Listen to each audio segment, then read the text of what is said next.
Welcome to my channel. La herida en mi frente todavía me dolía. Mi respiración era entrecortada después de arrastrarme fuera del auto destrozado en el fondo del barranco. Me tambaleé hasta el patio trasero de la casa de mi hijo, con lágrimas corriendo por mi rostro, pensando que finalmente había encontrado un lugar seguro. Pero, escondida detrás de la bugambilla, escuché la voz fría y cortante de mi nuera chillar por teléfono. ¿Cómo es que sigue Virsidad? ¡Inútiles! Les pagué para que pareciera un accidente. Mi corazón se hizo añicos, más que en el choque. Para colmo de males, cuando salí con mi aspecto andrajoso, mi hijo miró mi herida con asco y frialdad. Mírate, pareces una vieja loca y desaliñada. ¿Otra vez tomaste una sobredosis de tus vitaminas y estás alucinando? La risa burlona de la pareja resonó en el silencioso jardín, destrozando la última pizca de confianza de una madre que había sacrificado toda su vida por su hijo. Soy Amalia, tengo 55 años, y la historia que estoy a punto de contarte es el viaje para descubrir qué sucedió realmente en esa fatídica tarde. Cuando el amor familiar fue pesado en la balanza de la crueldad y la mentira, todo comenzó una tarde, mientras conducía mi vieja camioneta para entregar las últimas cajas de vino. El sol de la tarde mexicana caía a plomo sobre la sinuosa carretera de montaña, haciendo que el asfalto humeara como una sartén de aceite hirviendo. Apreté el volante, tratando de mantenerme concentrada en medio del calor sofocante y el polvo rojo que lo cubría todo. Solo quería llegar a casa rápido, pasar por la mansión de mi hijo Leandro para prepararle una sopa caliente. Pero una imagen en el espejo retrovisor destrozó esa paz. Un pesado camión negro apareció de la nada, pegándose a mi parachoques a una velocidad inusual. Toqué el freno, haciéndole señas para que mantuviera la distancia. Pero en lugar de reducir la velocidad, el motor detrás de mí rugió como una bestia salvaje. Un fuerte golpe por detrás me hizo saltar. Mi cabeza se estrelló contra el reposacabezas y el cinturón de seguridad se clavó dolorosamente en mi pecho. Aterrada, miré por el espejo retrovisor. A través del cristal polvoriento, vi al conductor. Llevaba un sombrero que le cubría la cara, pero sus ojos estaban desorbitados, dementes y fríos. No había rastro de alcohol en su mirada, solo instinto asesino. No se estaba quedando dormido, me estaba cazando. El camión se abalanzó de nuevo, esta vez por el lado izquierdo, tratando de empujarme hacia el acantilado. El chirrido del metal al rozarse fue ensordecedor.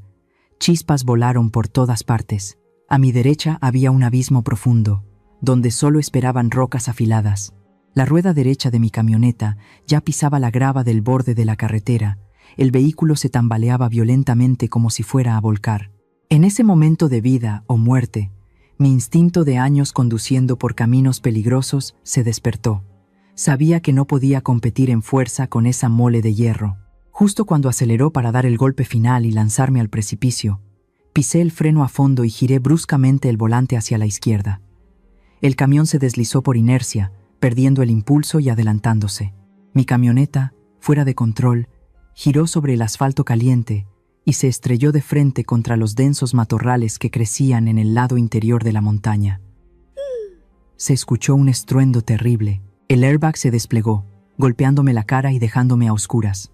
El parabrisas se hizo añicos, cayendo como una lluvia de cristales. Todo se sumió en la oscuridad. El fuerte olor a gasolina me despertó. Con la cabeza dándome vueltas, sentí un hilo de sangre caliente que corría desde mi frente hasta mis ojos, nublando mi visión. Un dolor agudo se extendía por mi viejo cuerpo, pero el miedo era aún mayor. Tenía que salir de allí antes de que el auto se incendiara, o antes de que ese loco volviera. Temblando, me quité el cinturón de seguridad y, con todas mis fuerzas, pateé la puerta abollada del auto. Caí sobre la tierra y las piedras, tratando de reprimir el dolor punzante en mi pierna izquierda para levantarme. El camión había desaparecido, dejando un silencio espeluznante en la solitaria carretera de montaña. A lo lejos, a través del campo de maíz ya cosechado y lleno de rastrojos, vi el techo de tejas rojas de la mansión de Leandro. Era el lugar más cercano, el refugio más seguro. La idea de mi hijo me dio fuerzas en mis piernas agotadas. Cojeé a través del campo, sin importarme las afiladas hojas secas de maíz que me cortaban la piel, ni el polvo que se adhería a mis heridas abiertas. Cada paso era una oración. Solo necesitaba llegar allí. Leandro me ayudaría. Llamaría a la policía. Protegería a su madre. La imagen de mi hijo bondadoso, que siempre necesitaba la protección de su madre, era la única motivación que me impedía derrumbarme en el camino. Cuando llegué a la puerta trasera de la mansión, estaba casi sin fuerzas. Me apoyé en la puerta de hierro, jadeando, con el pecho doliéndome como si fuera a explotar. La bugambilla de un rojo intenso que mi nuera, Paloma, cuidaba con esmero, estaba en plena floración, proyectando una sombra fresca sobre el limpio patio de baldosas. La escena era extrañamente pacífica, en total contraste con el infierno que acababa de vivir. Iba a llamar a mi hijo, pero mis pasos se detuvieron. Al otro lado de la bugambilla estaba Paloma. Mi hermosa y elegante nuera caminaba de un lado a otro, con el teléfono en la mano y una expresión de fastidio. Suspiré aliviada, dispuesta a empujar la puerta y entrar, pero su voz resonó, fría y cruel, helándome la sangre. No era la voz dulce y falsa de todos los días. Era el siseo entre dientes de una bestia salvaje a la que se le había escapado la presa. ¿Cómo es que sigue viva? Inútiles. Les pagué para que pareciera un accidente. El mundo a mi alrededor se derrumbó. Ningún abismo era más profundo que esa frase. Ningún impacto era más doloroso que esta cruda verdad. Mis oídos zumbaban. Mi mano, que se aferraba a los barrotes de hierro, cayó sin fuerzas, temblando incontrolablemente. Retrocedí apresuradamente, escondiéndome detrás del grueso muro de piedra, con el corazón latiéndome tan fuerte que parecía que iba a romperme el pecho. Ese conductor loco no fue una coincidencia. Ese horrible accidente no fue mala suerte, fue un contrato de asesinato. Y quien firmó mi sentencia de muerte fue la mujer que vivía en la casa que yo compré, que gastaba el dinero que yo gané, la esposa de mi hijo. La brisa de la tarde trajo un frío que me caló hasta los huesos, aunque el sol todavía era intenso. Me deslicé por la pared, tapándome la boca para no soltar un sollozo ahogado. Me di cuenta de que no acababa de escapar de la muerte para volver a casa. Acababa de escapar de las garras de la muerte allá afuera, solo para entregarme en la guarida del diablo, en el lugar que yo llamaba familia. La oscuridad fue engullendo lentamente el jardín, pero yo seguía acurrucada detrás del frío muro de piedra, sin atreverme a moverme. El intenso aroma de la bugambilla sobre mi cabeza, un aroma que antes elogiaba por su delicadeza, ahora me revolvía el estómago. En ese silencio aterrador, mientras el dolor físico se adormecía temporalmente por el shock emocional, mis recuerdos volvieron en tropel. No llegaron en orden, sino de forma caótica, desordenada como fragmentos de una vieja película rota, uniéndose para formar una imagen cruel que durante mucho tiempo había elegido ignorar. Recordé el día en que Leandro trajo a Paloma a casa para presentarla. Fue un día de sol inusualmente hermoso, en medio de la temporada de lluvias. Paloma bajó del auto, radiante y elegante, muy diferente a las chicas de este polvoriento pueblo de agaves. Era muy hábil, con palabras dulces y gestos amables, siempre sirviendo el té, preguntando por mi salud. Pero había algo en su mirada que me inquietaba. Cuando Leandro, emocionado, señaló los campos de agave azul que se extendían hasta las montañas, los ojos de Paloma no brillaron con admiración por la naturaleza, sino que se entrecerraron, escudriñando y calculando. Su mirada era aguda, examinando cada uno de los viejos muebles de roble de la casa, como si estuviera tasando una mercancía en lugar de admirar su futuro hogar. Su boda se celebró con gran pompa en la iglesia del pueblo. Leandro, mi hijo, estaba radiante de felicidad con su traje de novio. Miraba a su esposa con adoración y devoción, y Paloma, bajo el velo blanco inmaculado, tenía una sonrisa perfecta, tan perfecta que parecía industrial. En el momento de intercambiar los anillos, la vi mirar furtivamente hacia las bodegas donde se guardaba el vino añejo. En ese momento, me reprendí a mí misma por ser una suegra difícil y quisquillosa. Me dije que mientras mi hijo fuera feliz, eso era suficiente, que ya era vieja y no debía ser tan desconfiada. Pero luego, comenzaron a suceder cosas extrañas después de que se mudaron a esta mansión. Recordé las tardes de domingo cuando venían a visitarme a la antigua hacienda. Paloma siempre se mostraba como la nuera más devota de la región. Me traía pasteles, ropa nueva, y mientras yo estaba ocupada en la cocina preparando la cena, a menudo pedía permiso para subir al antiguo despacho de mi esposo para ayudar a mamá a limpiar. Después de cada una de esas limpiezas, mis títulos de propiedad desaparecían misteriosamente. A veces era el plano del terreno del sur, otras veces el certificado de derechos de agua para el riego. Yo buscaba desesperadamente, revolviendo toda la casa. En esos momentos, Leandro suspiraba y me miraba con lástima. «Mamá, otra vez lo dejaste en cualquier parte. Ya estás vieja. Es normal que tu memoria falle». Le creí a mi hijo. Creí que realmente me estaba volviendo senil. Empecé a tener miedo de mi propia memoria. Tenía miedo de convertirme en una carga, de olvidar el rostro de mi difunto esposo. Y entonces aparecieron las pastillas azules. Fue un regalo que Paloma trajo de un viaje a la ciudad. Me tomó la mano con ternura. Su voz era dulce como la miel. «Mamá, he notado que últimamente olvidas mucho las cosas y te cuesta dormir.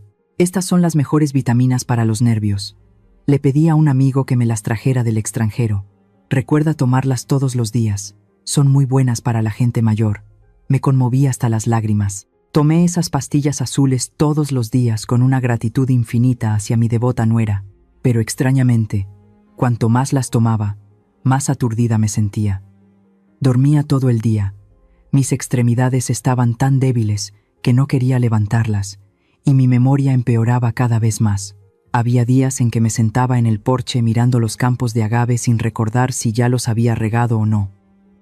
Me volví ingenua, lenta y completamente dependiente de mi hijo y su esposa. Cada vez que me quejaba del cansancio, Paloma me acariciaba el hombro y susurraba: «Es solo un signo de la vejez. Mamá, tú descansa. Nosotros nos encargaremos de todo en la hacienda». Y así, poco a poco, fui cediendo el control de la hacienda. Firmé los poderes que Leandro me traía, a veces sin siquiera leerlos bien porque mi vista estaba borrosa y mi mente aturdida por las pastillas. Pensé que le estaba dando el poder a mi hijo para que se hiciera cargo de la familia. No tenía idea de que estaba firmando mi propia sentencia de despojo. Ahora, sentada en la oscuridad, cuando la última pieza del rompecabezas, la cruel frase «¿Cómo es que sigue viva?», encajó en su lugar.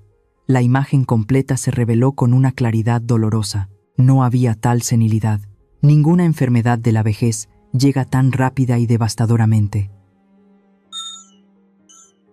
Todo era una farsa. Las desapariciones de los documentos eran para que ellos conocieran los límites de las tierras y los aspectos legales. Esas pastillas azules no eran vitaminas, sino un veneno para adormecer mi razón, para convertirme en una anciana despistada y fácil de manipular. La devoción de Paloma durante todo este tiempo no era más que una fachada brillante para ocultar su malvado plan de apoderarse de la hacienda de agaves, el trabajo de toda la vida de mi esposo y mío.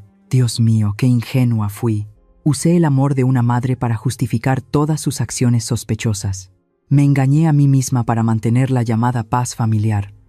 Tenía miedo de ofender a mi nuera, miedo de poner a mi hijo en una situación incómoda, así que elegí callar y tragarme mis sospechas. Me apoyé en el frío muro de piedra, respiré hondo, tratando de contener el dolor que me desgarraba el pecho y mis piernas agotadas. Si Dios me había salvado del abismo, no tenía por qué morir consumida en esta oscuridad. Con mi aspecto andrajoso, como un fantasma que acababa de salir del infierno, con la ropa rota y manchada de barro y una costra de sangre seca en la frente, salí de detrás de la bugambilla. El taconeo de Paloma sobre las baldosas cesó de repente. Se dio la vuelta. En el momento en que nuestras miradas se encontraron, el tiempo pareció detenerse. Vi cómo sus pupilas se dilataban al máximo. Su rostro perfectamente maquillado se puso pálido como el papel, sin una gota de sangre. Me miró fijamente, como si estuviera viendo a un muerto viviente. El brazo que sostenía el teléfono cayó a su costado. El moderno teléfono se estrelló contra las duras baldosas. Se escuchó un sonido agudo. La pantalla se hizo añicos, al igual que la falsedad que envolvía esta casa. Paloma balbuceó. Sus labios temblorosos no podían articular palabra. «Mamá, usted». Justo en ese momento, la gran puerta de cristal del salón se abrió de par en par. Leandro, mi hijo, salió corriendo al escuchar el fuerte ruido. Vio a su esposa petrificada y luego se volvió para verme a mí. Su rostro cambió de color. Corrió aterrorizado a sostenerme al ver a su madre en un estado tan lamentable. «Mamá, Dios mío, ¿qué te pasó?» «Sangre. estás sangrando mucho, gritó Leandro, con la voz quebrada por el miedo. Me rodeó los hombros con el brazo. Su mano temblorosa tocó la herida de mi frente. Aparté su mano, sin darle tiempo a preguntar nada más. Con todas mis fuerzas, señalé con mi dedo lleno de polvo a Paloma, que seguía allí de pie como una estatua. Pregúntale a tu esposa. Pregúntale por qué tu madre está así. Mi voz era ronca pero firme, resonando en el silencioso jardín. Leandro se volvió desconcertado para mirar a su esposa. Paloma retrocedió un paso, apretando con fuerza el dobladillo de su vestido de seda. Miré directamente a los ojos de mi nuera y grité. Lo escuché todo. Contrataste a alguien para que me matara. Ese camión loco, ese conductor, todo fue planeado por ti. ¿Qué acabas de decir por teléfono? ¿Cómo es que sigue viva, verdad? Querías que muriera para que pareciera un accidente, para quedarte con toda la hacienda. La cruda verdad revelada congeló el aire. Leandro estaba atónito, dejó caer los brazos, mirando a su esposa con una expresión de total confusión. Paloma, tú. ¿De qué está hablando mamá? Paloma, después del pánico inicial, rápidamente recuperó la compostura. Sus ojos astutos miraron a su alrededor. Respiró hondo y luego rompió a llorar desconsoladamente.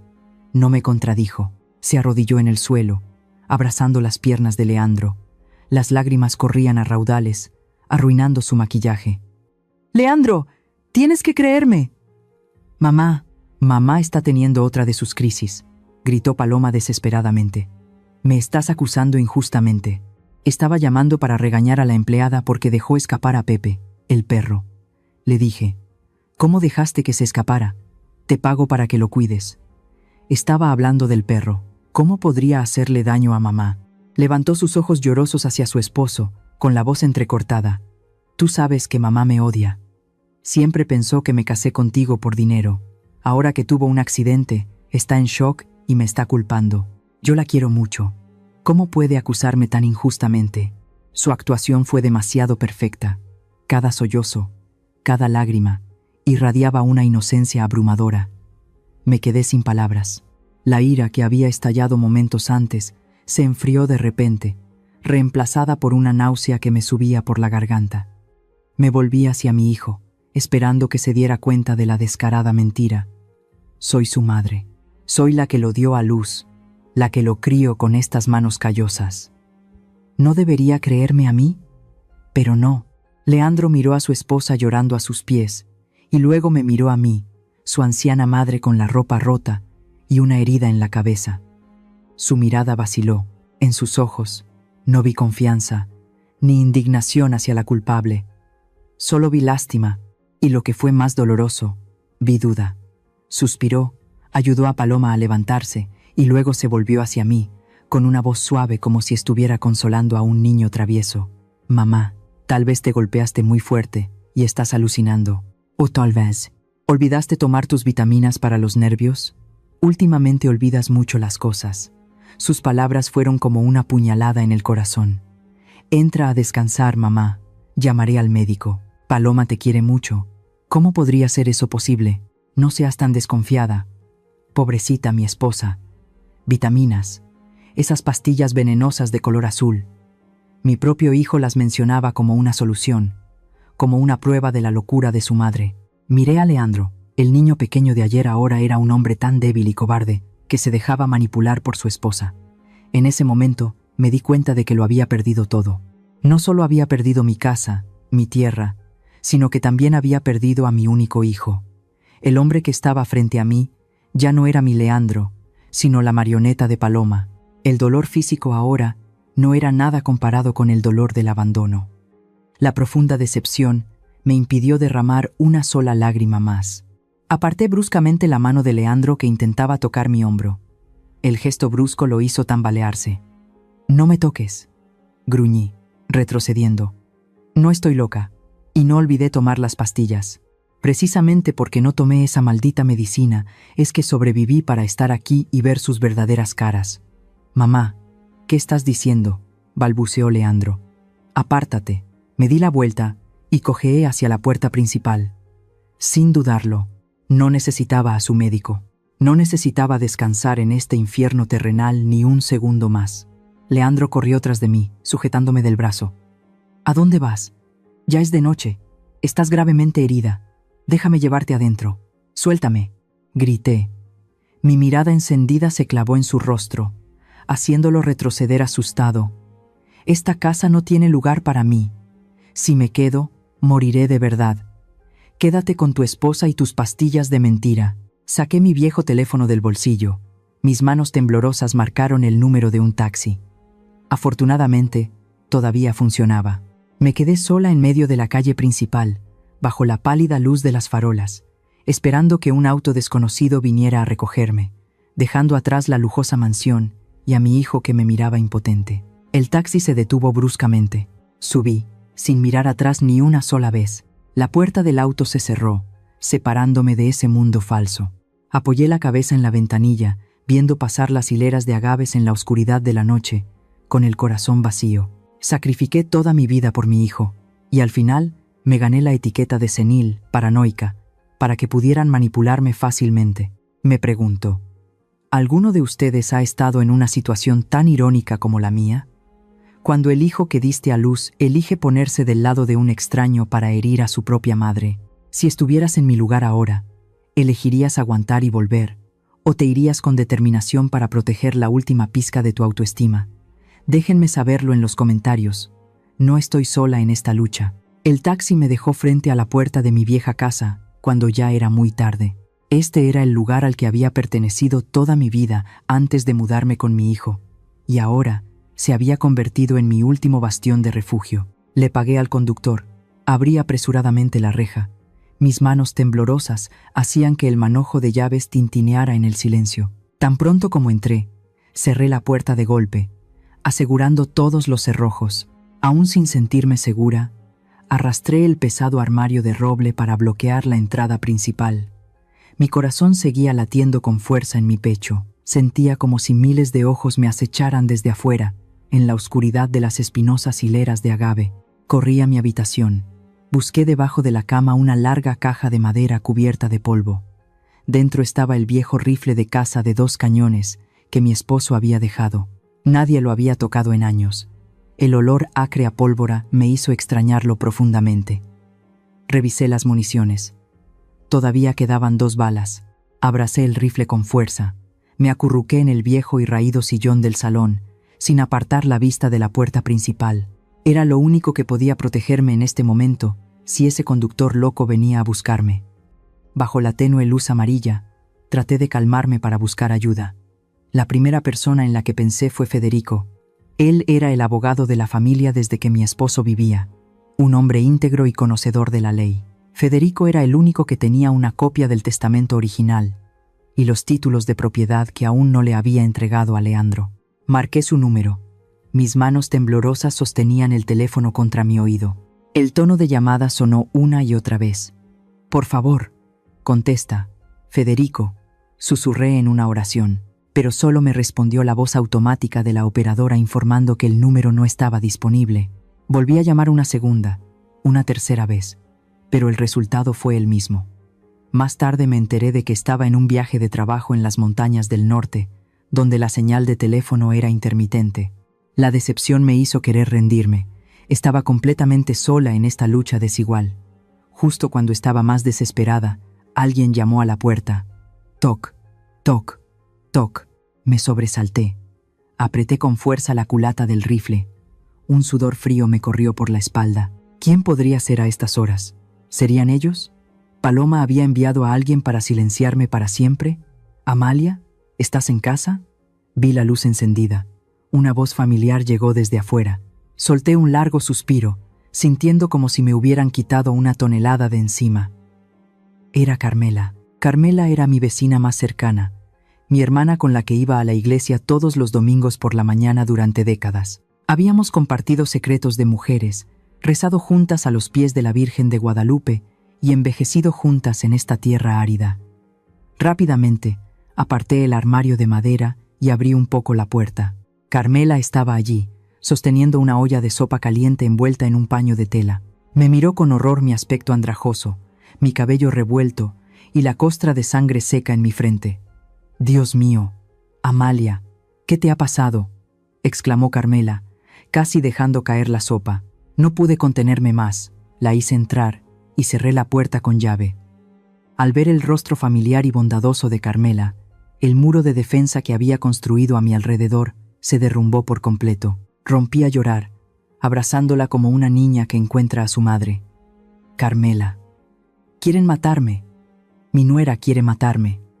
Llevé a Carmela al sillón, sin soltar el rifle. En medio de sollozos ahogados, le conté todo.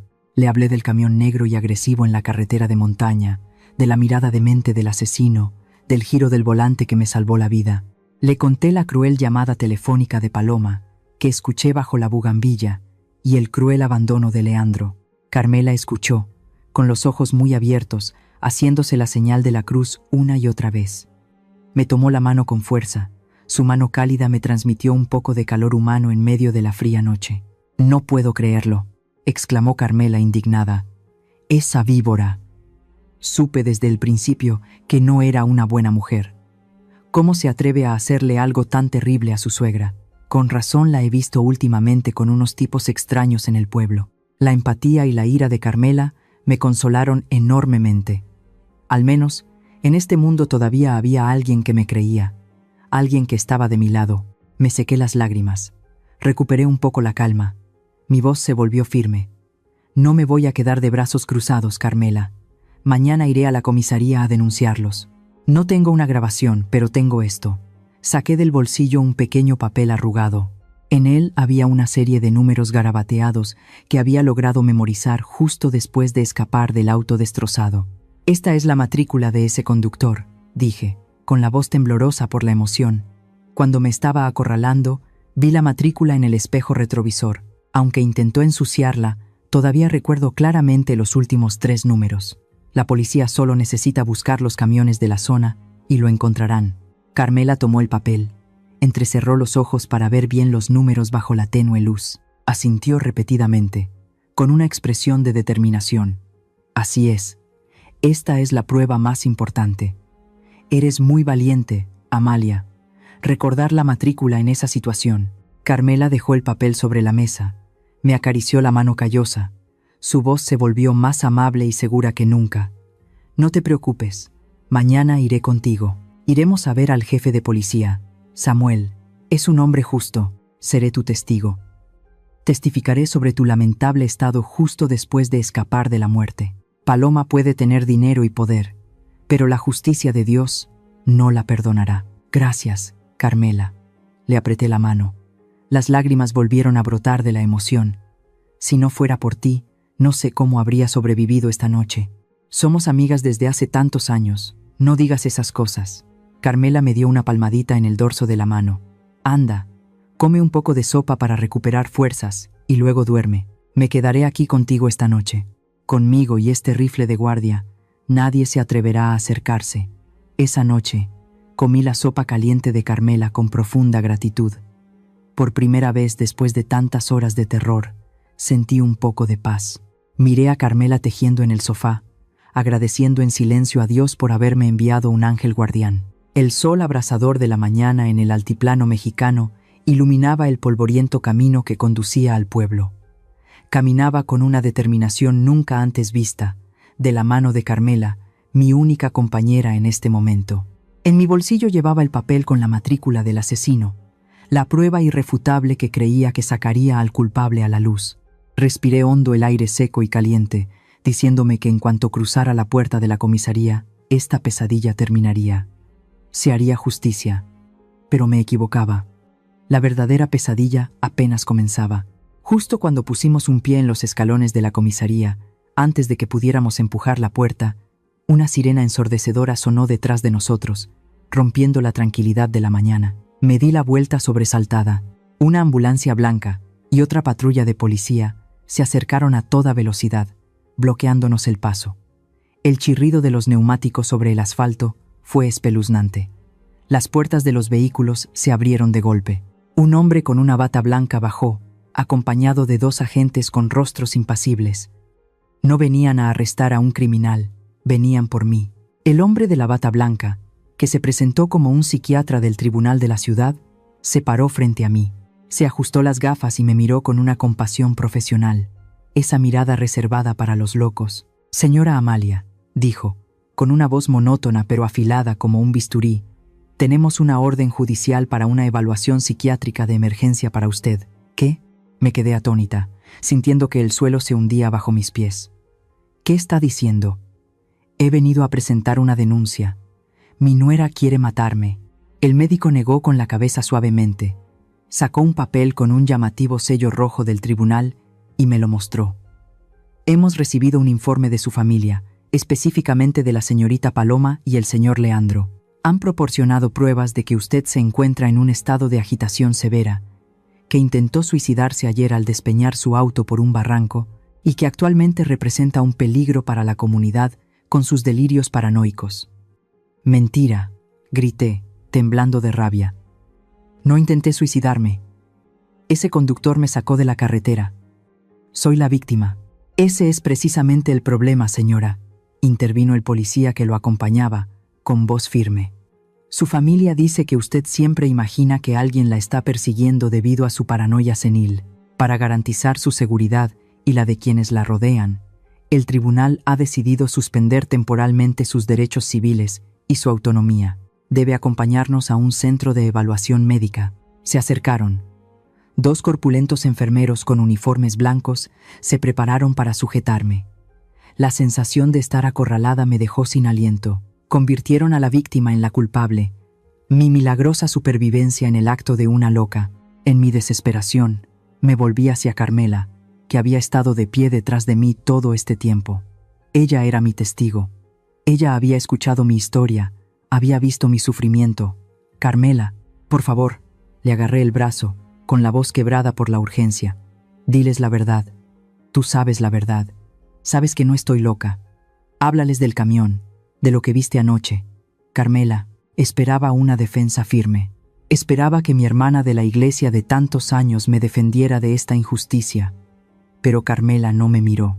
Bajó la cabeza, dio un paso atrás y suavemente apartó mi mano de su brazo, como si estuviera quitando algo sucio. Ese gesto fue más cruel que cualquier insulto. Y entonces, mi mirada se detuvo en las manos de Carmela. Sus manos, generalmente ásperas por la jardinería, ahora acariciaban un bolso de cuero negro brillante. Era un bolso de diseñador caro, nuevo, que todavía olía a cuero. El broche dorado brillaba bajo el sol, deslumbrándome. Conocía bien la situación de Carmela. Vivía de una pequeña pensión, y ni ahorrando toda su vida podría permitirse un bolso así. En ese instante, el tiempo pareció detenerse. El latido de mi corazón pareció ahogar todos los demás sonidos a mi alrededor. Lo entendí todo. No fue una coincidencia. Ninguna bondad llega de forma natural en medio de la noche. Carmela me había traicionado. Anoche, cuando vino a visitarme, no fue por amistad vecinal. Vino a espiar. Escuchó todo mi plan. Vio el papel con la matrícula y, lo más importante, me localizó para informar a Paloma. El bolso en su mano era el precio de mi libertad. Paloma la había sobornado, convirtiendo a mi mejor amiga en una informante. «Carmela», susurré, con la voz rota. «¿Por qué?». Carmela no levantó la cabeza, pero vi que sus hombros temblaban ligeramente. Murmuró algo entre dientes, tal vez una oración o una disculpa tardía, y luego se dio la vuelta y se alejó rápidamente hacia la acera, dejándome sola en medio del cerco de batas blancas e impasibles. «Llévensela», ordenó el médico. 2 enfermeros se abalanzaron para sujetarme. Luché, grité los nombres de Leandro, de Paloma. Maldije esta vil traición, pero la fuerza de una anciana que acababa de sufrir un accidente no era rival para ellos. Una aguja fría se clavó en mi brazo. El potente sedante se extendió rápidamente por mis venas. Mi cabeza daba vueltas, mis párpados pesaban como plomo. La imagen del cielo azul de México se volvió borrosa, distorsionada. Me metieron en la ambulancia. La puerta se cerró de golpe, encerrándome en la oscuridad. No me llevaron al hospital. La ambulancia se dirigió directamente a la mansión de Leandro. Me llevaron a la antigua habitación de invitados del primer piso, que había sido convertida en una celda de lujo. Las ventanas estaban clavadas y reforzadas con rejas recién soldadas. Todos los objetos afilados habían sido retirados. Me quitaron el teléfono. La habitación apestaba a desinfectante y a nardos. la flor que más odiaba porque me recordaba a los funerales. 2 enfermeras desconocidas, corpulentas y taciturnas, vigilaban la puerta día y noche. Su trabajo no era curar mis heridas, sino obligarme a tomar puñados de pastillas de colores a sus horas y asegurarse de que no pudiera salir de la habitación. Me dejé caer en la cama. El sedante paralizaba mi cuerpo, pero no podía apagar el odio que ardía en mi alma. Miré el techo blanco, sintiendo como si una mano invisible me estuviera apretando el cuello, impidiéndome respirar. Impotente, desesperada, había caído en la trampa perfecta que mi nuera había tendido. Una trampa tejida con dinero, leyes y la traición de mis seres más cercanos. La puerta se cerró de golpe, convirtiendo la habitación en una prisión de lujo. Pero lo que más me heló la sangre no fue la orden judicial, ni los guardias que vigilaban afuera, fue la cabeza gacha y la mirada esquiva de Carmela, mi hermana de la iglesia de tantos años, la persona en la que confié mi vida. Al final no pudo resistir el peso del dinero y la codicia. Pensé que a mi edad, cerca de la tumba, la lealtad era lo más valioso. ¿Me equivoqué? ¿Y ustedes, alguna vez han confiado plenamente en alguien solo para recibir una puñalada por la espalda tan dolorosa como esta? Compartan sus historias en los comentarios. El tiempo en esta celda de lujo pasaba de forma monótona e indefinida. El día era como la noche, solo rodeada por la luz blanca de las lámparas y el fuerte olor a desinfectante. Pero en contraste con mi apariencia demacrada y ausente, que deliberadamente mostraba a las enfermeras, mi mente estaba más alerta que nunca. Cada vez que la enfermera regordeta de rostro impasible me traía las medicinas, yo abría la boca obedientemente, dejaba que la pastilla azul se deslizara y luego fingía tomar un gran sorbo de agua. Pero en cuanto se daba la vuelta, escupía la pastilla a escondidas, la envolvía en un pañuelo o la enterraba profundamente en la tierra de la maceta de cactus que había en un rincón. Pobre planta, tan resistente por naturaleza, ahora comenzaba a marchitarse, amarillenta por absorber el veneno en mi lugar. Al verla, comprendí aún más la crueldad que mi nuera me estaba mostrando. Interpreté muy bien el papel de una anciana senil. Me sentaba inmóvil durante horas en el sillón, con la mirada perdida en el vacío, murmurando frases sin sentido. Esta actuación hizo que la vigilancia de los guardias se relajara gradualmente, y lo más importante, me permitió observar todo. Noté que Paloma ya no tenía el aire de triunfo y arrogancia del primer día que me encerró aquí. Últimamente, cada vez que pasaba a ver cómo me estaba muriendo lentamente, su rostro mostraba una tensión evidente. La gruesa capa de maquillaje no podía ocultar las ojeras bajo sus ojos. A menudo regañaba a las enfermeras sin motivo, y con frecuencia la oía gritar por teléfono en el pasillo sobre dinero, sobre enormes sumas que el banco le estaba exigiendo. Parece que quedarse con mi fortuna no era tan fácil y sencillo como ella pensaba. Una noche, llovió a cántaros. Las lluvias torrenciales típicas del altiplano mexicano caían con fuerza. Los truenos retumbaban como si quisieran rasgar la noche, sacudiendo incluso los sólidos marcos de las ventanas. Las enfermeras de guardia, confiadas en que la tormenta y mi estado sedado me mantendrían tranquila, bajaron a la cocina a tomar café caliente. Estaba acostada, inquieta, escuchando la lluvia azotar los muros de piedra, cuando de repente oí un ruido extraño. Clac, chirrido. Era el sonido del viejo pestillo de la ventana siendo forzado desde afuera. Contuve la respiración. Permanecí inmóvil. Mi mano se deslizó bajo la almohada y agarró con fuerza el crucifijo de plata, la única arma que me quedaba. La ventana se abrió un poco. Una figura oscura y empapada entró, trayendo consigo el frío y un fuerte olor a barro. La figura temblaba, cerró la ventana a trompicones y luego se arrodilló en el suelo mojado. Cuando un relámpago iluminó el rostro del intruso, casi grité. Era Carmela, la mujer que me había traicionado, la que había cambiado décadas de amistad por un bolso de diseñador. Ahora estaba arrodillada frente a mí, en un estado lamentable. Su cabello estaba pegado a su cabeza por la lluvia, su ropa manchada de barro, y su rostro estaba pálido de miedo. Al verme sentada en la cama, con los ojos bien abiertos y completamente despierta, no sedada, Carmela se sobresaltó y luego rompió a llorar. Se arrastró hasta mi cama, juntando las manos en oración como si se estuviera confesando ante una imagen de la Virgen. Amalia, perdóname. Por favor, perdona a esta mujer despreciable, sollozó Carmela, su voz ahogada por el ruido de la lluvia. Miré a mi antigua amiga, sin sentir la más mínima compasión, solo una fría satisfacción. No dije nada, solo la observé en silencio, esperando la siguiente escena de su drama. Carmela, entre lágrimas, confesó todo en un estado de pánico total. Admitió su cobardía. Tal como yo había sospechado, Paloma la había sobornado, pero lo que Carmela no esperaba era la naturaleza de usar y tirar de mi querida nuera. Me engañó, Amalia. Carmela apretó los dientes. Las lágrimas mezcladas con la lluvia corrían por sus mejillas. Me prometió una gran suma de dinero para reparar mi techo, y el bolso era solo un adelanto. Pero después de que te llevaron, fui a buscarla para pedirle el dinero, y me dio la espalda. Carmela contó que Paloma no solo no le pagó, sino que también ordenó a sus guardaespaldas que la echaran como a un perro sarnoso. Se rió en su cara, diciéndole que era cómplice, una calumniadora, y que si se atrevía a decir una sola palabra de la verdad, la metería en la cárcel junto con Amalia. Incluso, Paloma la amenazó con hacerle daño a su nieto que estudiaba en la ciudad. Tengo mucho miedo, Amalia. No me atrevo a ir a la policía por miedo a sus represalias. Mi conciencia me está matando. No he podido dormir en días. Cada vez que cierro los ojos, veo tu mirada de ese día. Sé que me equivoqué. Fui codiciosa. Fui estúpida. Al escuchar las confesiones de Carmela, esbocé una sonrisa amarga. El karma llega rápido. Paloma, esa víbora, no respeta a nadie. Si la familia no significaba nada para ella, mucho menos una vecina codiciosa. La traición de Carmela fue castigada por la misma persona a la que sirvió de rodillas.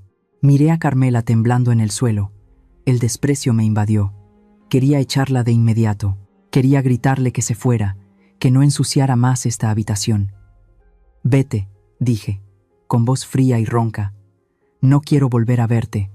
Que Dios te perdone, porque yo no lo haré. Carmela, aterrorizada, se abalanzó y agarró el borde de mi manta. No, no me eches, Amalia. Sé que me odias, pero he venido a salvarte. Yo tengo algo para ti. Fruncí el ceño, a punto de quitarle la manta, pero las siguientes palabras de Carmela me detuvieron. Tengo pruebas para meter a Paloma en la cárcel. Entrecerré los ojos. ¿Pruebas? Carmela se secó las lágrimas apresuradamente, su voz temblorosa pero llena de seguridad. Conozco la naturaleza traicionera de Paloma, así que tomé mis precauciones. Yo guardé algo que puede acabar con ella. Mientras hablaba, sacó temblando de su ropa mojada algo envuelto cuidadosamente en varias capas de plástico. Miré fijamente el objeto, y luego a los ojos suplicantes de Carmela. En esos ojos vi un arrepentimiento genuino, pero aún mayor era el miedo y el odio hacia Paloma. El enemigo de mi enemigo puede ser mi amigo. En esta situación desesperada, completamente aislada del mundo exterior, no podía permitirme el lujo de elegir un aliado intachable. Necesitaba un cuchillo, aunque ese cuchillo ya me hubiera apuñalado una vez. Respiré hondo, reprimiendo el asco. Dejé a un lado mi orgullo y mi ego. En este momento, ya no era la Amalia amable e ingenua. Era una madre luchando por recuperar su vida y su honor. Lentamente, extendí la mano.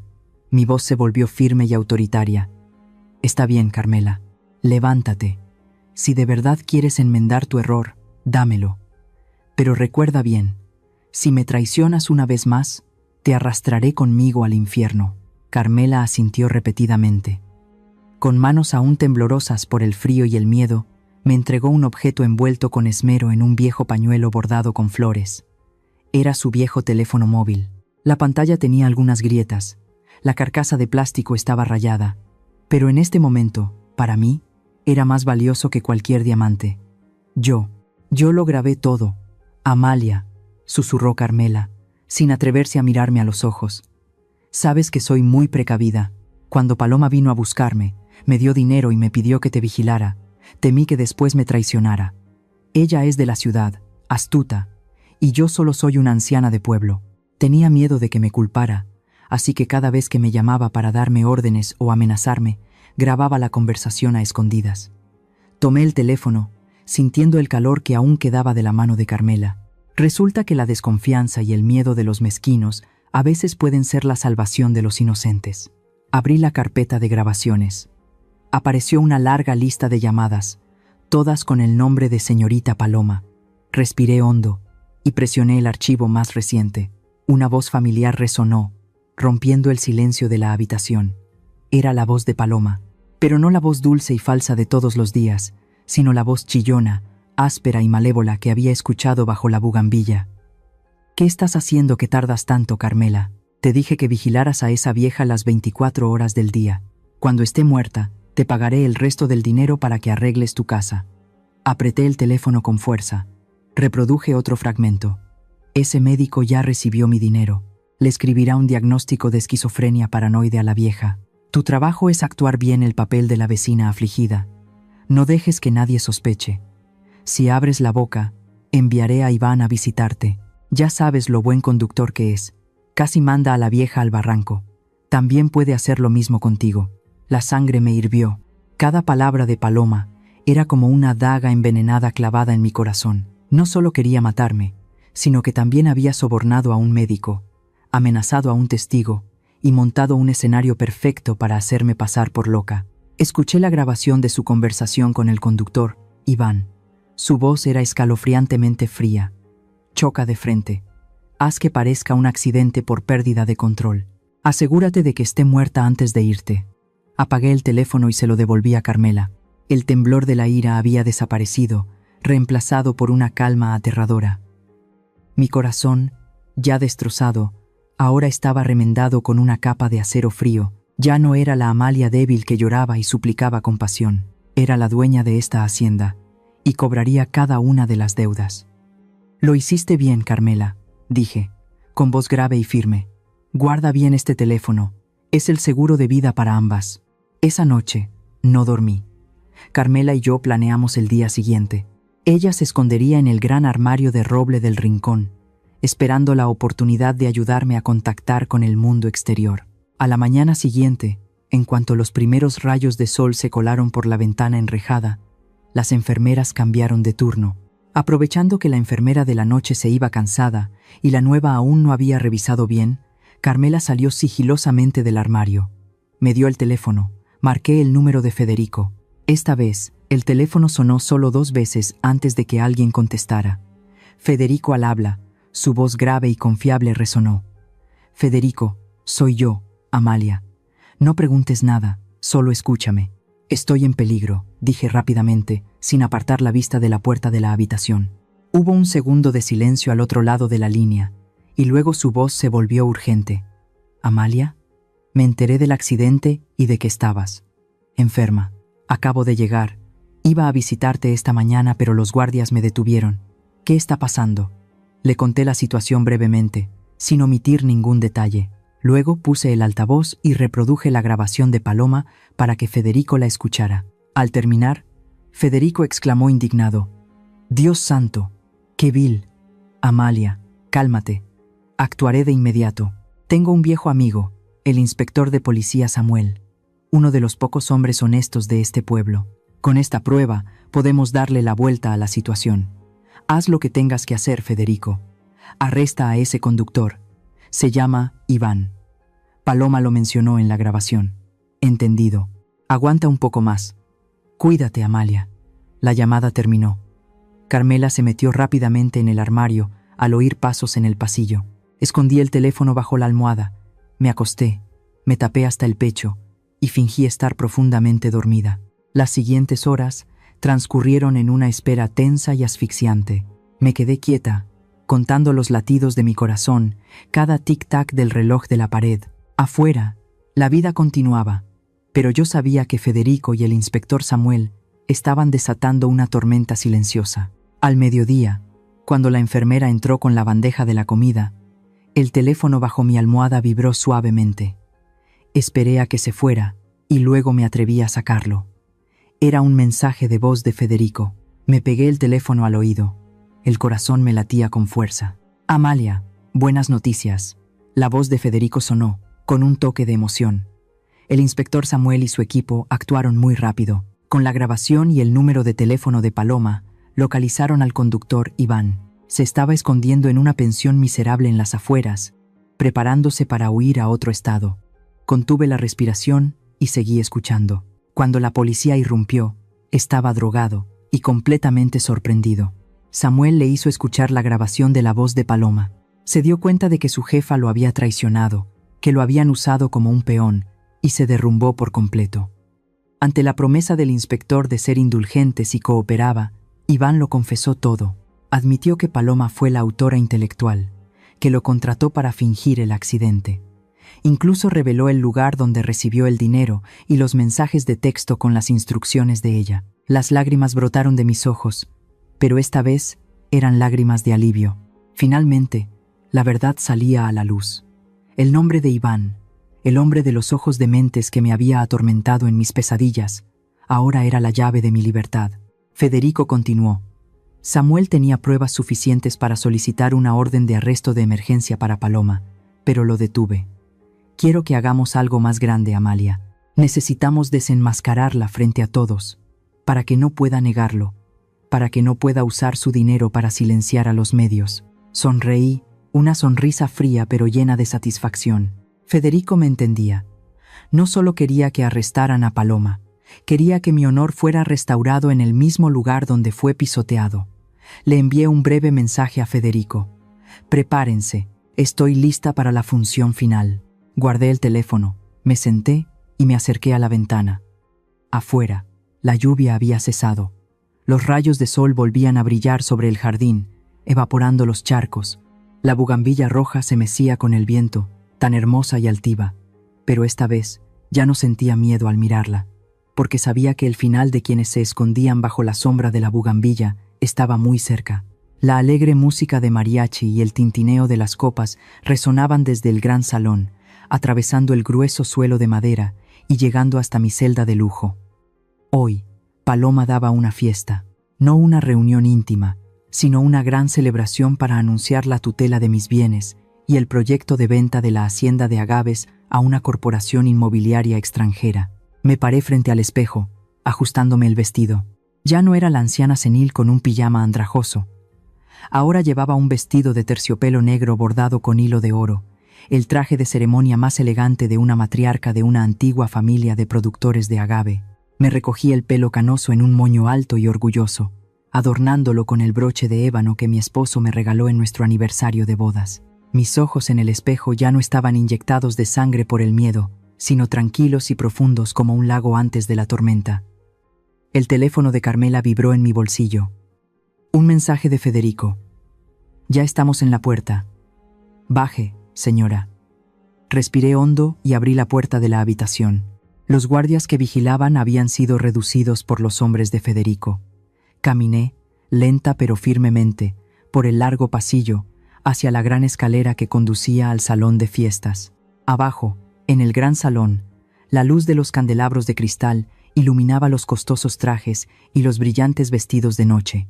Los invitados eran todos importantes socios comerciales, funcionarios del pueblo que Paloma se había esmerado en invitar para presenciar esta transferencia de poder legal. En el escenario, lujosamente decorado con miles de nardos, estaba Paloma, radiante y triunfante. A su lado, Leandro, mi hijo, tenía la cabeza gacha. Sostenía una copa de vino con manos temblorosas. Parecía pequeño y patético, como una sombra junto al deslumbrante resplandor de su esposa. Paloma levantó su copa de vino tinto. Su voz, entrecortada por la emoción, resonó a través del micrófono. Damas y caballeros, hoy es un día agridulce para nuestra familia. Mi suegra, la respetable señora Amalia, debido a su avanzada edad y a una cruel enfermedad mental, ya no está en condiciones de administrar esta hacienda. Aunque nos duele mucho, mi esposo y yo nos vemos obligados a tomar las riendas. Hizo una pausa, secándose una lágrima falsa, y luego continuó con voz decidida. Para asegurarnos de que mi madre reciba el mejor tratamiento posible, hemos decidido vender una parte de las tierras. En ese momento, le hice una seña a los hombres de Federico. La pesada puerta de roble del gran salón se abrió de par en par. Una ráfaga de aire frío entró, apagando las velas de las mesas. Todas las miradas se dirigieron a la entrada principal. Entré, no agaché la cabeza, no me encogí. Caminé con la cabeza en alto, mi vestido de terciopelo negro rozando ligeramente el suelo de mármol con autoridad. A mi lado no iban médicos ni enfermeras, sino el abogado Federico con un grueso maletín de documentos en la mano, y el inspector de policía Samuel con su impecable uniforme, la mano apoyada casualmente en la funda de su pistola. El bullicio se silenció de repente. La música se detuvo. Solo se oía el eco de mis pasos, marcando un ritmo constante en el silencio mortal de la sala. Paloma palideció. La copa en su mano tembló, derramando vino que manchó su vestido blanco inmaculado como una mancha de sangre. Balbuceó. El micrófono en su mano emitió un chillido agudo. «Usted, ¿qué hace aquí? Seguridad. ¿Dónde está la seguridad? ¿Cómo la dejaron salir?» Se volvió hacia Leandro y le gritó: «¿Qué estás haciendo? Lleva a tu madre a su habitación ahora mismo. Está teniendo una crisis». Leandro levantó la vista y me miró, pero al encontrarse con la fría mirada de su madre, se encogió y retrocedió un paso, completamente paralizado. No le dirigí ni una sola mirada a Paloma. Subí directamente al escenario, frente a cientos de ojos atónitos. Los guardias de seguridad intentaron detenerme, pero el inspector Samuel levantó la mano para detenerlos. La autoridad de la policía impidió que nadie se moviera. Paloma entró en pánico. Se abalanzó para quitarme el micrófono, pero yo fui más rápida. Se lo arrebaté de las manos y la empujé hacia atrás con una fuerza que ni yo misma sabía que tenía. Me paré en medio del escenario, mirando a la multitud de abajo, a los que esperaban ver un buen espectáculo. No grité, no insulté. Mi ira se había solidificado en un bloque de acero frío. «Disculpen por interrumpir la fiesta». Mi voz resonó, grave y clara, sin temblar. «Mi nuera tiene razón. Hoy es el día de la verdad, pero no la verdad sobre mi enfermedad, sino la verdad sobre su carácter». Dicho esto, saqué el viejo teléfono de Carmela y con calma conecté el cable al sistema de altavoces del salón que Federico ya había preparado. Paloma pareció reconocer el teléfono. Su rostro se quedó sin sangre. Intentó abalanzarse para arrancar el cable. «Apáguenlo, no la escuchen, está loca». Pero Samuel se interpuso rápidamente. Su mirada afilada era una advertencia. Presioné el botón de reproducción. Toda la sala contuvo la respiración. Un sonido de estática se escuchó por un momento, y luego la voz venenosa y chillona de Paloma resonó desde los 4 altavoces, tan clara como si estuviera gritando al oído de todos: «Esa vieja es más dura que una cucaracha». Le dije a Iván que la matara. Los murmullos comenzaron a escucharse abajo. Paloma se quedó petrificada, se tapó la cabeza con las manos, sacudiéndola como si quisiera negar ese sonido. La grabación continuó, cruel y cruda. «Vigílala de cerca. No dejes que se comunique con nadie. Cuando venda la tierra, te daré el resto del dinero para que arregles tu casa. Tenemos que hacer que parezca que está realmente loca. Asegúrate de que se tome las pastillas a tiempo. Ese medicamento le atrofiará el cerebro rápidamente». Cada palabra era como una bofetada en la cara de los elegantes invitados presentes. Miraron a Paloma con asco y miedo. Los socios comerciales comenzaron a negar con la cabeza, a susurrar y a dirigirse hacia la puerta.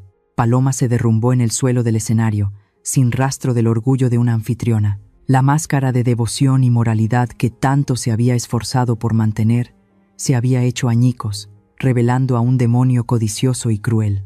Apagué la grabación. Desconecté el cable. La sala se sumió en un pesado silencio. Miré a Paloma temblando a mis pies, y luego a Leandro, que estaba de pie como una estatua, con el rostro desencajado. No sentí satisfacción, solo sentí un inmenso vacío. El precio de esta verdad era demasiado alto, pero al menos, aquí mismo, bajo las luces brillantes, el honor de mi familia y mi inocencia habían sido limpiados. La grabación terminó, dejando un silencio mortal que se apoderó de todo el lujoso salón. Los elegantes invitados, los socios comerciales con sus costosos trajes, todos estaban atónitos. Luego, como un enjambre de abejas alborotado, comenzaron los susurros y los comentarios, cada vez más fuertes. Las miradas que antes admiraban y envidiaban a Paloma ahora se tornaron en desprecio y horror, como si vieran una plaga. Leandro estaba allí, petrificado, su rostro pálido como el de un muerto. Sus manos temblaban tanto que no pudo sostener la copa de vino que tenía. Se escuchó un golpe seco. La copa de cristal cayó al suelo de mármol y se hizo añicos. El vino tinto oscuro se derramó, manchando la alfombra blanca inmaculada como una mancha de sangre fresca. Se volvió para mirar a su esposa, la mujer hermosa y elegante que una vez adoró, por la que se había enfrentado al mundo entero, ahora se revelaba como un monstruo codicioso bajo las luces del escenario. En los ojos muy abiertos de Leandro, vi el colapso de una fe ciega. Paloma ya no pudo mantener su falsa compostura. Al ver las miradas de desprecio dirigidas hacia ella, soltó un grito agudo y salvaje. Se abalanzó sobre mí, con las uñas afiladas extendidas para arrebatarme el micrófono, sus ojos inyectados de odio. «Cállate, vieja desgraciada. Apaga esa cosa ahora mismo». Pero antes de que pudiera tocar mi ropa, el inspector Samuel y otros 2 policías se abalanzaron sobre ella. Las manos firmes de la justicia la inmovilizaron rápidamente, torciéndole los brazos a la espalda. Se escuchó un clic frío. Las esposas brillantes aseguraron las muñecas de Paloma en el escenario, ante la mirada de cientos de personas. Luchó, gritó, maldijo. Su elegante vestido de noche estaba desaliñado, su maquillaje corrido por las lágrimas y el sudor. La imagen de la nuera devota y elegante había desaparecido por completo. Solo quedaba una criminal enloquecida por la desesperación. «Llévensela», ordenó el inspector Samuel con firmeza. Mientras la policía se llevaba a Paloma a través de las mesas, ella se volvió para mirar a Leandro, gritando pidiendo ayuda. «Leandro, haz algo, sálvame. Soy tu esposa. ¿Qué haces ahí parado? Cobarde». Los gritos de Paloma se fueron apagando hasta desaparecer tras la gran puerta, dejando a Leandro solo en el desolado escenario. La multitud comenzó a dispersarse. Todos querían abandonar esa escandalosa fiesta lo antes posible. En ese momento, Leandro pareció despertar de su estupor. Miró a su alrededor y vio a su madre de pie, silenciosa y majestuosa con su vestido de terciopelo negro. Sus piernas cedieron. No caminó, sino que se arrastró hasta mis pies, cayendo de rodillas en el charco de vino tinto derramado. Leandro se aferró al dobladillo de mi vestido, sollozando, el llanto de un niño perdido que acaba de encontrar a su madre, pero también el llanto de un cobarde que acaba de darse cuenta de un error irreparable.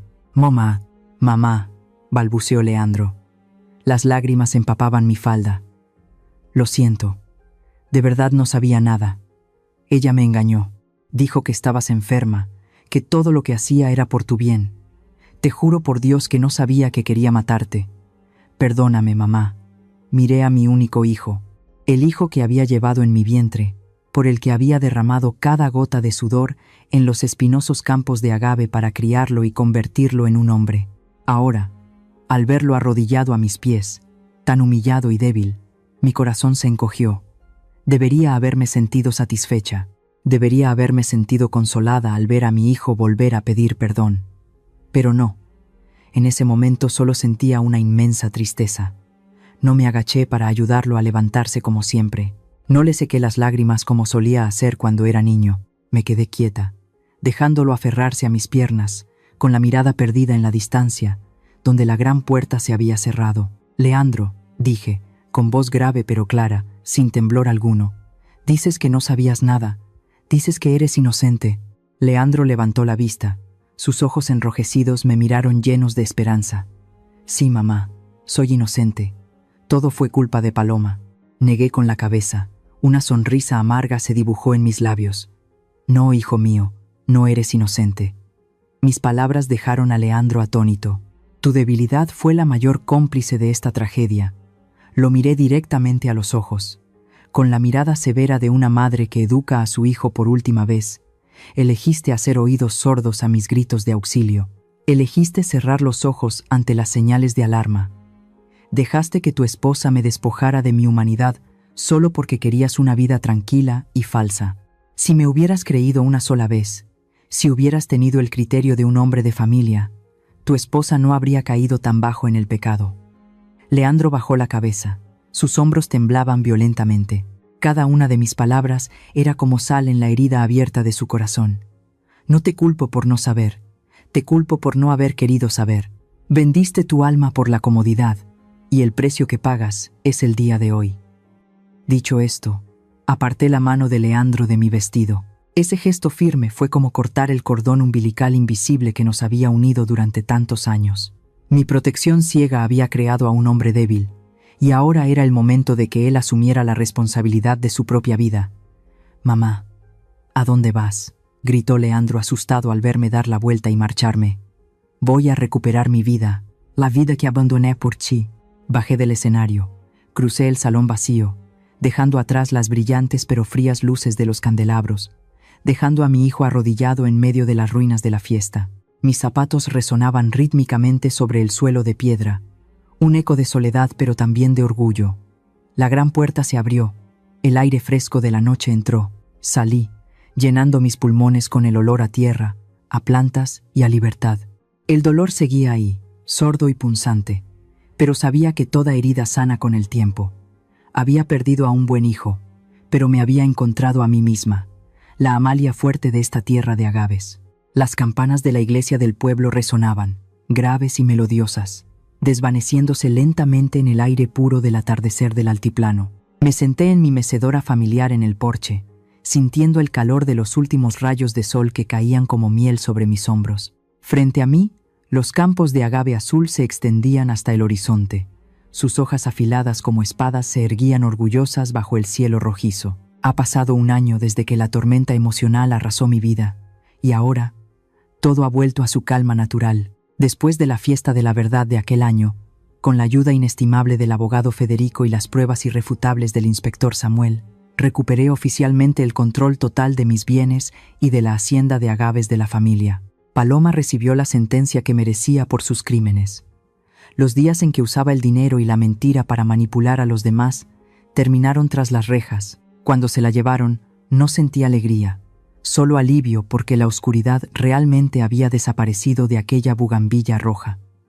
No usé esa fortuna solo para vivir para mí. Fundé una fundación de asistencia legal llamada Verdad de Plata, un lugar que ofrece asesoramiento y protege los derechos de los ancianos que han sido estafados o abandonados por sus propios familiares. No quiero que nadie más experimente la sensación de impotencia y asfixia en su propio hogar como yo lo hice.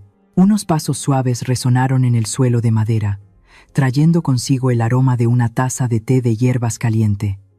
Aquí tiene su té, señora Amalia. Tomé la taza de manos de Carmela. Ella estaba allí, silenciosa y humilde con su impecable uniforme de ama de llaves. Nuestra relación ahora es puramente profesional. No puedo olvidar la puñalada por la espalda que me dio, pero tampoco puedo negar que su desconfianza me salvó la vida. La dejé trabajar en la casa, no por la vieja amistad que ya murió, sino porque quería darle la oportunidad de saldar su deuda de conciencia a través de un servicio dedicado. Hablamos poco del pasado, solo lo necesario para el día a día. Esta distancia es una barrera necesaria para proteger mi alma. A lo lejos, en la destilería donde se oía el ajetreo de los motores, vi la figura de un hombre fornido cargando pesados sacos de materia prima. Era Leandro. Mi hijo no fue a la cárcel porque no había pruebas directas de su participación en el plan de Paloma, pero tomé una decisión firme. Le corté toda ayuda financiera y lo desheredé hasta que demostrara su valía. Actualmente, Leandro trabaja como obrero en la destilería de su propia familia. Está aprendiendo a trabajar con sus manos, a valorar cada peso ganado con sudor y lágrimas, en lugar de vivir de la explotación de su madre. A veces, desde lejos, mira furtivamente hacia el porche donde me siento, con una mirada llena de arrepentimiento y anhelo de perdón. Todavía lo quiero, porque es mi carne y mi sangre, pero entiendo que si cedo ahora, volveré a matar su crecimiento como persona. Dejarlo valerse por sí mismo es la mayor misericordia que puedo ofrecerle. Tomé un sorbo de té amargo y sentí una paz extraña. Aprendí la lección más cara que la vida puede dar, una lección que a los 55 años realmente he asimilado.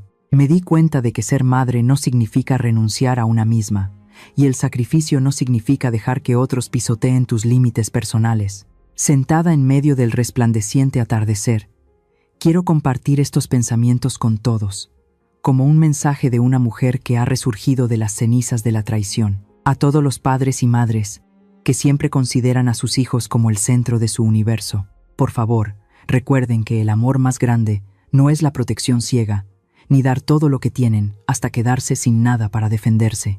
Protegerse a sí mismos y establecer límites personales claros no es egoísmo.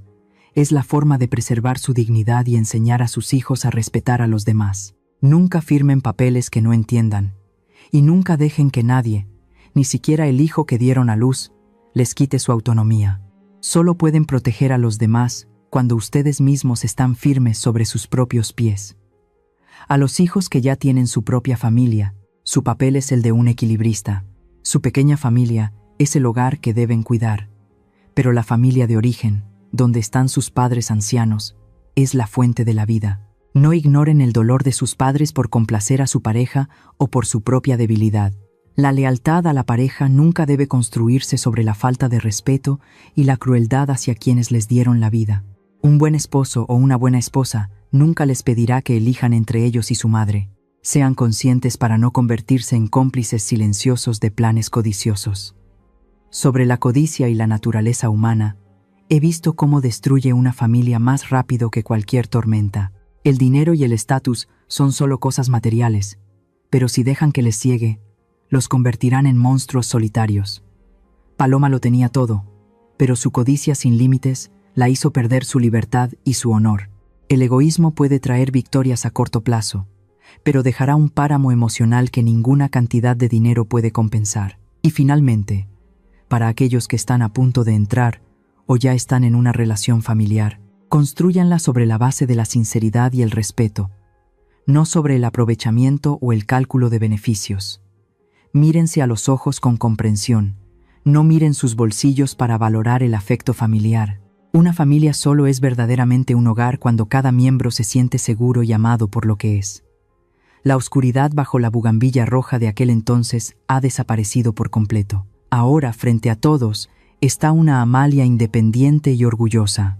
Ya no temo los susurros, ni las pastillas venenosas, ni los planes malvados. Vivo mis años dorados bajo el sol, donde soy dueña de mi propia vida, en medio de los campos de agave azul y el sonido pacífico de las campanas de la iglesia. Creo que por muy cruelmente que la vida te arroje al abismo, mientras no te rindas, la luz de la justicia y la autoestima te guiarán de regreso. Ámate lo suficiente para que nadie pueda volver a herirte. No estoy sola, y tú tampoco. La historia que acabas de escuchar ha sido modificada en los nombres de los personajes y lugares para proteger la identidad de los involucrados. Compartimos esta historia no para juzgar a nadie, sino con la esperanza de que en algún lugar alguien se detenga a reflexionar. ¿Cuántas madres están sufriendo en silencio en sus propios hogares? Honestamente, me pregunto, si estuvieras en mi situación, ¿qué harías? ¿Callarías para mantener la paz o alzarías la voz y lucharías por recuperar tu voz? Me encantaría conocer tu opinión sobre esta historia en mi canal, o cualquier sugerencia que nos ayude a mejorar nuestro contenido. Dios siempre bendice a los valientes, y realmente creo que el coraje nos llevará a días mejores. En este momento, dejaré las 2 historias más populares del canal en la pantalla final. Creo que te sorprenderán. Gracias por quedarte conmigo hasta este momento. Si esta historia te ha llegado al corazón, por favor, dale me gusta, suscríbete al canal y activa la campana de notificaciones para no perderte lo que está por venir.